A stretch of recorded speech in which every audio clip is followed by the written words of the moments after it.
This is how to delete posts in BeReal. The app doesn't show an option to delete your post immediately on the feed.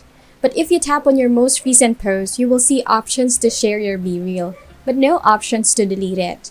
However, there's a delete option hidden in the app.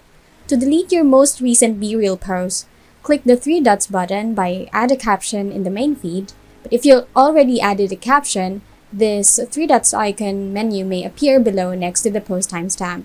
To delete your post, use the Options button, then click Delete My BeReal.